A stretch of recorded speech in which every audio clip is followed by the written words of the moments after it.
Josephine Baker's daring. Double life as a World War II spy.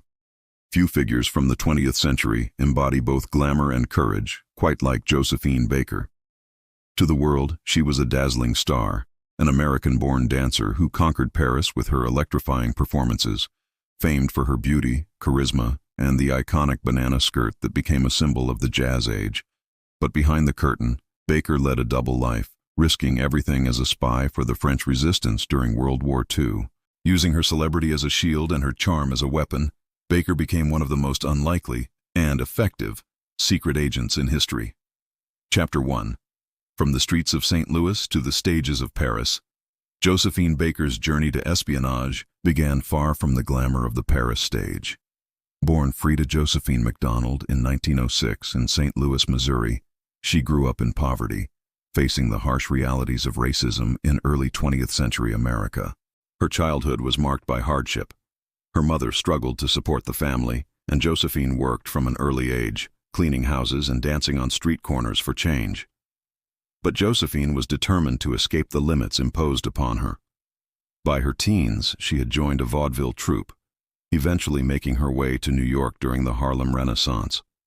There, she was noticed for her unique style, a blend of comic, sensual, and utterly original dance. Her big break came in 1925, when she sailed to France to join La Revue Negre, a show that would catapult her to stardom. In Paris, Josephine was liberated from the racism she'd known in America. On the stage of the Théâtre des Champs-Élysées, she became an overnight sensation. Paris adored her. Her performances, often scantily clad and provocatively avant-garde, made her the toast of the city. She became one of the highest-paid entertainers in Europe, a muse for artists and a symbol of the Jazz Age's exuberance. But while Josephine Baker's fame grew, so did her sense of responsibility. She became a French citizen in 1937, marrying Jewish industrialist Jean Léon. Deeply grateful to the country that had embraced her, she was determined to defend it against the growing shadow of fascism. Chapter 2. War descends on Paris. By 1939, Europe teetered on the brink of war. Nazi Germany's expansion threatened the entire continent, and France braced for invasion. Josephine, already a passionate anti-fascist, joined the French Red Cross, volunteering as a nurse when war broke out. Yet she was soon approached for a role that would put her at even greater risk. Jacques Abté, the head of French counterintelligence, saw in Baker an invaluable asset. Her celebrity gave her access to embassies, high society parties, and military officials, places where the ordinary citizen or even a uniformed spy would never be welcome. Abté asked, would Josephine be willing to serve France as an honorable correspondent, gathering information for the resistance? Josephine agreed without hesitation. France made me what I am, she said. I will be forever grateful. I am ready, Captain, to give them my life. Chapter 3. The perfect cover. Josephine Baker's fame became her disguise. No one suspected that the glamorous entertainer with the million-watt smile and lavish lifestyle was also a secret agent. She traveled across Europe under the pretense of performing, attending embassy galas and diplomatic receptions, where she charmed generals, diplomats, and officials, listening carefully for any tidbit of information that might aid the resistance. Her performances themselves became opportunities for espionage. After her shows, she mingled backstage and at after-parties, her ears attuned to the careless boasts and whispers of military men. When she overheard anything of value, troop movements, supply shortages, invasion plans, she committed it to memory. But Baker went further. She smuggled secrets in the sheet music and on her person. Using invisible ink, she would write notes on musical scores or on the margins of her programs, knowing that customs officials and border guards would never think to search a celebrity's music. Sometimes she pinned secret documents inside her undergarments, wagering, correctly, that no one would dare search the world-famous Josephine Baker. I was able to travel to neutral countries, she later explained, and I knew that if I was carrying secret messages, my fame would protect me. Chapter 4. Danger in the shadows. Espionage was no game. Josephine operated in a world of constant surveillance and peril.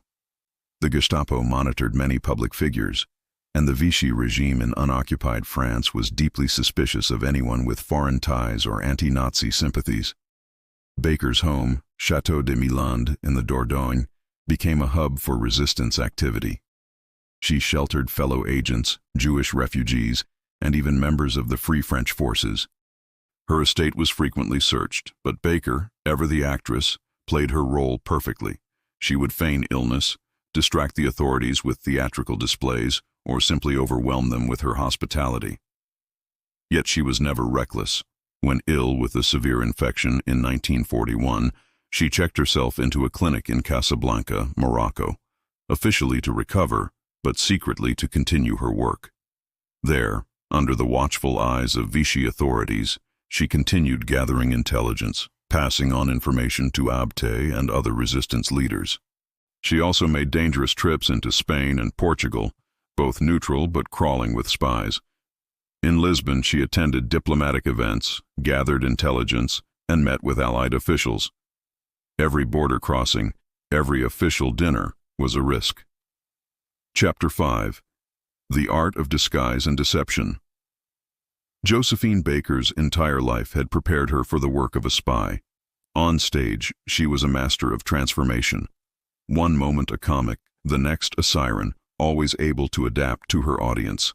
Off stage, she used these same skills to slip through the cracks of Nazi-occupied Europe. She developed a reputation for eccentricity and extravagance, which became a kind of camouflage. When questioned about her travels, she would feign artistic inspiration or claim she was scouting new talent for her shows. Her flamboyant personality allowed her to move freely, as authorities rarely took her seriously as a threat. Baker also used her resources to support her fellow agents. She paid for forged documents, bribes, and travel expenses out of her own pocket, spending much of her fortune to keep the resistance alive. Her courage was legendary. Once, when stopped at a border crossing, officials rifled through her luggage, searching for contraband. Josephine simply laughed, chatted with the guards, and distracted them with autographs and stories until they waved her through.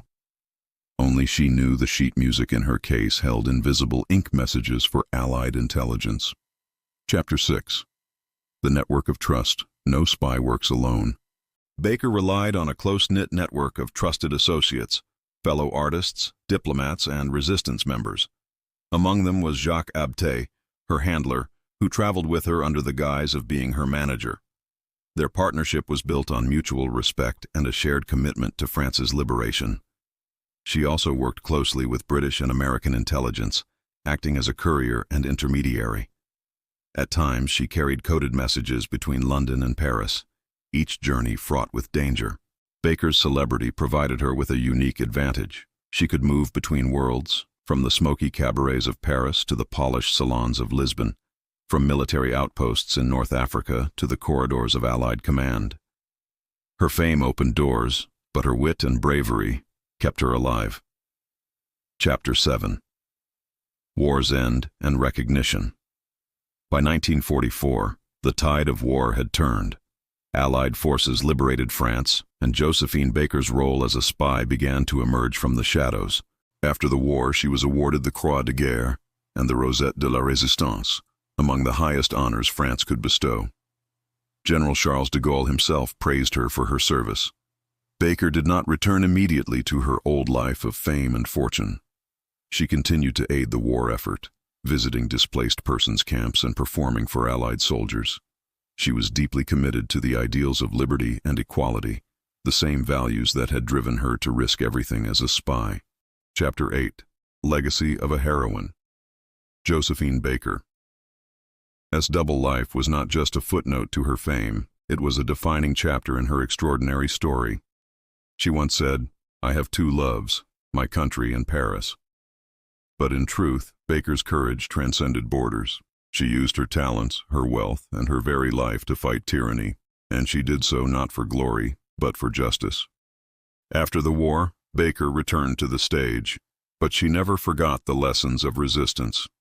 She adopted children of different races and nationalities, her rainbow tribe, hoping to create a model of racial harmony.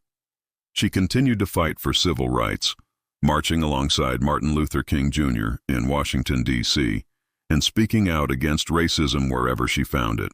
Her story is a testament to the power of courage, the importance of using one's gifts for good, and the enduring truth that even the most unlikely heroes can change the course of history.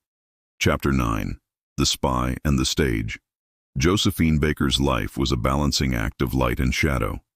On stage, she was the embodiment of freedom and joy, a symbol of the jazz age, a muse to artists and writers, a star who enchanted audiences across continents. Offstage, she was a warrior, risking her life in the shadows of war, using her fame as both shield and sword. Her espionage work demanded as much artistry as her dance.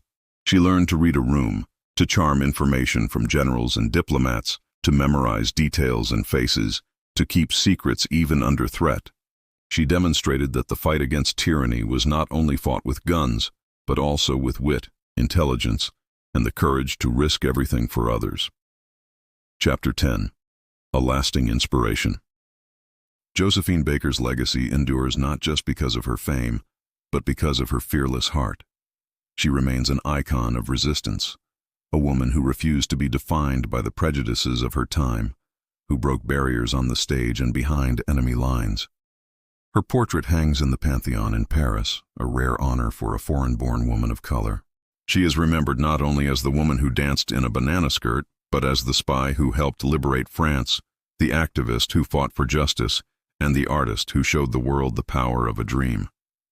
Baker Meek's daring double life reminds us that heroism comes in many forms, that sometimes the greatest acts of bravery are hidden behind a smile, a song, or a dance. Her story is a beacon, lighting the way for those who dare to fight for freedom, no matter the odds. Conclusion. The dancer who fought tyranny. Josephine Baker's life was a performance, sometimes dazzling, sometimes deadly, but always marked by courage. She turned her fame into a weapon against oppression, her art into a tool for justice. When the world needed heroes, she became one, not in spite of her celebrity, but because she understood that true greatness demands risk, sacrifice, and an unbreakable will.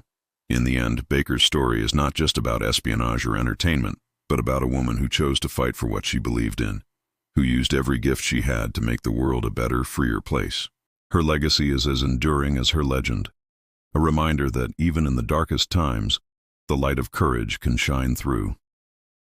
Josephine Baker, dancer, singer, spy, and hero. Her double life remains one of the most extraordinary tales of the 20th century, an inspiration for all who believe that glamour and bravery can, indeed, walk hand in hand.